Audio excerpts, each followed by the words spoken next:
pessoal, hoje a gente começa a falar sobre a Era Vargas. Bom, antes de falar sobre o assunto propriamente dito, a gente precisa voltar um pouquinho no tempo e relembrar ali que no final da Primeira Guerra Mundial começa uma descrença no mundo todo em relação à democracia liberal. Então surgem aí em vários países do mundo governos mais voltados ao autoritarismo, ao totalitarismo, e isso também ganha força a partir do momento em que acontece a crise de 1929 na Bolsa de Valores dos Estados Unidos. Então começa a existir aí uma ascensão em todo o mundo de governos mais voltados ao totalitarismo, de governos mais voltados ao controle do Estado de todos os âmbitos aí do país.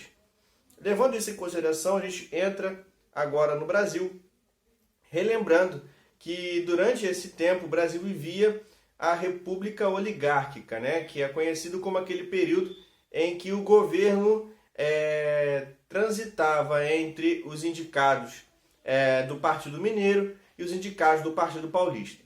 Bom, durante esse tempo, a partir do ano de 1926, ali com a eleição de Washington Luiz, nós teríamos então, em 1930, a próxima eleição, em que Washington Luiz, que era o candidato paulista, inclusive ele nasceu até na cidade de Macaé, aqui no interior aqui do estado do Rio de Janeiro, ele deveria apoiar o candidato mineiro à eleição no Brasil. Acontece que, em vez de apoiar o candidato mineiro, Washington Luiz decide apoiar o candidato Júlio Prestes, que era paulista. Bom, Júlio Prestes não é Luiz Carlos Prestes, é uma outra pessoa. Luiz Carlos Prestes, aquele comunista, né, do movimento da Intentona Comunista, da Coluna Prestes. Bom, Washington Luiz, então, decide apoiar o candidato Júlio Prestes, paulista, e por conta disso os mineiros se rebelam contra esse movimento e, em aliança com os gaúchos e os paraibanos, levantam a candidatura de Getúlio Vargas, né, que era gaúcho, com o vice-presidente João Pessoa, que era da Paraíba, do estado da Paraíba. Bom, acontece a eleição e, como era de se esperar, o candidato apoiado pelo governo, Júlio Prestes, é escolhido como o próximo presidente da República. A Aliança Liberal, que era esse grupo que tinha como candidato Getúlio Vargas, denuncia que houve fraude nas eleições e começa um movimento em todo o Brasil procurando apoio para a derrubada desse candidato novo. Eles conseguem o apoio a partir do momento em que João Pessoa é assassinado em sua cidade. Ele foi morto por motivos passionais, não por motivos políticos. Mas a sua chapa usou esse fato como fato político e conseguiu força no seu movimento para a derrubada de Júlio Prestes. Bom, eles conseguem então fazer uma pressão suficiente a ponto de Washington Luiz renunciar ao governo e, em 1930, assume Getúlio Vargas ali como governo provisório. Então, Getúlio Vargas, a partir do momento que assume o governo, ele decreta o fim do poder legislativo e também passa a nomear interventores nos estados, em substituição aos seus governadores eleitos. Então, por conta dessa ação de Getúlio Vargas de nomear interventores para os estados, acontece em 1932 a Revolução Constitucionalista, em São Paulo.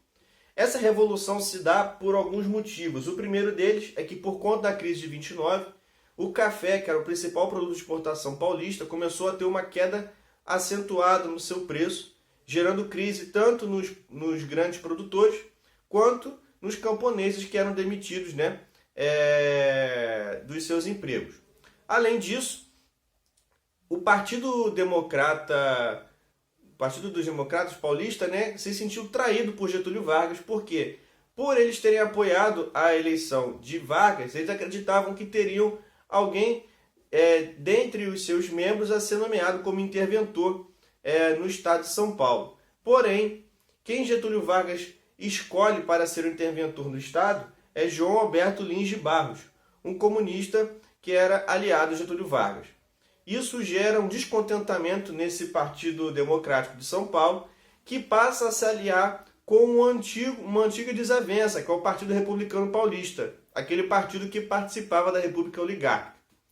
Então esses dois partidos juntos formam uma frente única de combate ao governo de Getúlio Vargas, uma vez que esse governo estava nomeando interventores que não tinham nenhum tipo de relação com a população paulista. Então essa Revolução Constitucionalista de 32 tem como principal motivo aí a sensação do povo paulista de não ser representado pelo seu governante estadual. E eles exigiam que o seu representante fosse eleito por voto direto e democrático do povo paulista, em vez de ser nomeado aí pelo presidente. Então eles exigem, uma Assembleia Constituinte, exigem que Vargas seja deposto e começam a fazer movimentos de rebelião na rua, começam a fazer movimentos aí de revolução contra o governo varguista. Na verdade, São Paulo é o único estado aí que se movimenta dessa maneira mais expressiva contra o governo de Getúlio Vargas. Tem como resposta de Vargas a convocação da Assembleia Constituinte em 1932, mas isso não é o suficiente para eles. Eles querem que Vargas renuncie ao poder. E por conta disso, depois de um comício nas ruas de São Paulo, em que 4 estudantes são mortos pelas forças do governo, depois de um confronto entre o grupo dos revolucionários e as tropas federais, eles começam uma revolução nas ruas de São Paulo, que, embora tenha sido derrubada pelas tropas federais, marcou a história como um movimento que foi contra o governo autoritário aí de Getúlio Vargas. Nesse mesmo ano de 1932, é estabelecido o Código Eleitoral, que determina que o voto é obrigatório e secreto. A partir daí, em 1933, é eleita a Assembleia Constituinte para a promulgação da nova Constituição, que é promulgada finalmente em 1934, que determina que a educação deve ser obrigatória, gratuita, determina a separação aí entre o governo e a igreja, proteção ao casamento e a tutela do Estado nas decisões de desquite, e também determina que a eleição do primeiro presidente deve ser feita de forma indireta, ou seja, não é eleito pelo povo, mas sim pelos membros da Assembleia Constituinte. E o primeiro presidente é eleito de forma direta, ou seja, pelo voto do povo, seria só em 1938, na segunda eleição. Então, em 1934, é eleito de forma indireta Getúlio Vargas, que deveria então governar até 1938. O governo então de Getúlio Vargas, assim que assume o poder, começa também a estimular aí algumas produções industriais, começa a dar apoio econômico às indústrias e também começa a promover algumas mudanças sociais para que pudesse agradar aí algumas bases eleitorais que foram quem deram suporte ao seu governo. Getúlio Vargas, como um governante que se inspirava em vários regimes autoritários ao redor do mundo, também institui então o Ministério do Trabalho, que, baseado no governo fascista, teria como papel de o Estado intermediar as relações entre patrões e empregados. Dessa forma, o governo teria mais poder na relação entre os membros da sociedade. Ele também aí institui algumas demandas dos trabalhadores, como a jornada de 8 horas diárias, determinação de hora extra, pagamentos aí de garantias em leis de dia de folga e etc. Então, por conta disso tudo, ele também institui em 1943 aí a consolidação das leis do trabalho, conhecida como CLT, que organiza todas as leis trabalhistas em torno de um só documento, que foi baseado aí na Carta do Lavoro, que era o documento fascista que tinha as mesmas premissas aí, só que na Itália de Benito Mussolini. Tendendo aí a mais uma característica de governos autoritários, ele começa a instituir cultura de massas no Brasil.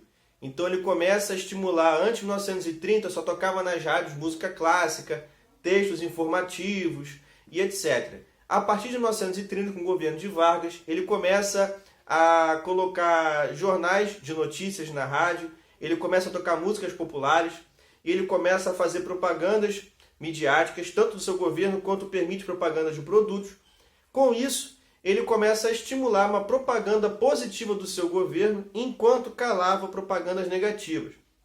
Por outro lado, também começa a difundir uma cultura de patriotismo, uma civilidade no povo brasileiro, estimulando aí como cultura nacional o samba, que seria um estilo musical aí, vamos dizer, genuinamente brasileiro, e também o futebol como esporte de massa. O futebol que seria o esporte aí que atrairia grandes massas, grandes grupos de pessoas e também cultivaria um sentimento nacionalista aí no povo. Então, o governo de Getúlio foi o governo responsável aí pela instituição do futebol e do samba como cultura de massa brasileira.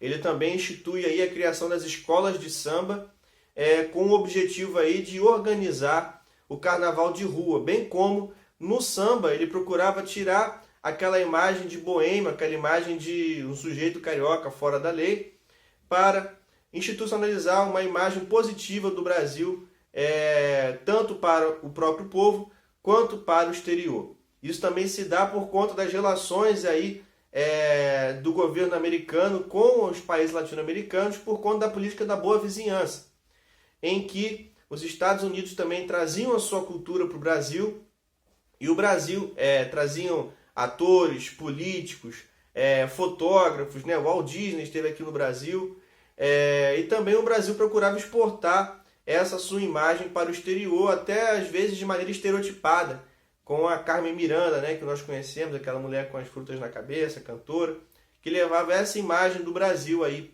para fora. Bom, e dentro de todo esse contexto aí de luta nazifascista contra o comunismo e etc., que acontecia aí ao redor do mundo, essa realidade também vem para o Brasil. Então essa luta nazifascista e comunismo vem para o Brasil através da criação de duas alas, né? Que no caso seria a Ação Integralista Brasileira, que se inspirou no fascismo para que ela surgisse, e também a Aliança Nacional Libertadora, que se inspirou nos ideais do comunismo. Tá? Então, a Ação Integralista ela surge em 1932, tá? Ela também aí tem uma forte base corporativista, e ela é contra o socialismo, contra o comunismo, contra o liberalismo, contra o capitalismo financeiro. Já a Aliança Nacional Libertadora foi fundada por Luiz Carlos Prestes e tinham uma tendência fortemente comunista. Então defendia aí a estatização de empresas, defendia reformas no governo, defendia a suspensão do pagamento da dívida externa. Então uma série de medidas de cunho comunista eram defendidas aí pela Aliança Nacional Libertadora. Então em 1935 Getúlio Vargas coloca a Aliança Nacional Libertadora na ilegalidade através da Lei de Segurança Nacional, porque enxergava que ela colocava em risco aí os interesses do Estado. Por conta disso, Luiz Carlos Prestes cria a Intentona Comunista, que foi uma insurreição comunista levantada aí contra o governo de Getúlio Vargas, de modo a tentar instaurar aí alguns padrões, algumas causas comunistas no país, mas que foi derrotada aí pelas tropas do governo federal. Então as eleições de 1938 se aproximam, e enquanto elas se aproximam, o governo de Getúlio Vargas começa a lembrar o povo da Intentona Comunista de 1935. Então, enquanto os candidatos à presidência estão se preparando para as eleições, Getúlio Vargas começa a se preparar para dar um golpe e permanecer no poder. E é isso que ele faz. A decisão dele é a seguinte: o governo forja um plano comunista de domínio do poder chamado de Plano Cohen. E esse plano, forjado pelo governo, dá ao governo de Getúlio Vargas munição para que ele tivesse desculpa para, com o Congresso, declarar estado de guerra. E por conta disso, ele suspenderia as eleições e começaria um governo aí, a partir de um golpe de Estado em 1937. Então, Getúlio Vargas entra no poder em 1930, a partir do governo provisório, até 1934. Em 1934, ele é eleito de forma indireta e deveria ficar até 1938. Mas, em 1937, ele forja um plano comunista e, por conta disso, dá um golpe de Estado, permanecendo agora no poder de forma autoritária. Então, com esse golpe de Estado, Getúlio Vargas institui o Estado Novo, em que ele dissolve a Constituição, ele proíbe a existência dos partidos políticos, dissolve também a Ação Integralista Brasileira, que foi um dos apoios que ele teve para esse golpe. Ele também dissolve o Congresso e submete o Legislativo e o Judiciário ao poder do Executivo, através da criação de uma nova Constituição em que ele tivesse os poderes máximos. Com isso, também ele diminui a autonomia dos estados e cria o Departamento de Imprensa e Propaganda, que era responsável aí por valorizar os feitos do seu governo e, ao mesmo tempo, calar as vozes dissonantes e a oposição. E o Estado também passa a influenciar a cultura do país através das influências de massa e também a economia, tentando substituir os produtos importados por produtos nacionais e também criando grandes companhias estatais, como a Companhia Siderúrgica Nacional e a Vale do Rio Doce também, uma das empresas aí criadas na época de Getúlio Vargas. Então aí a gente chega à época da Segunda Guerra Mundial, e a participação do Brasil na Segunda Guerra Mundial, muito por conta da influência, principalmente econômica, dos Estados Unidos, surte dois efeitos no governo Vargas. O primeiro é que começa uma manifestação contra os países do eixo, uma manifestação popular contra os países do eixo.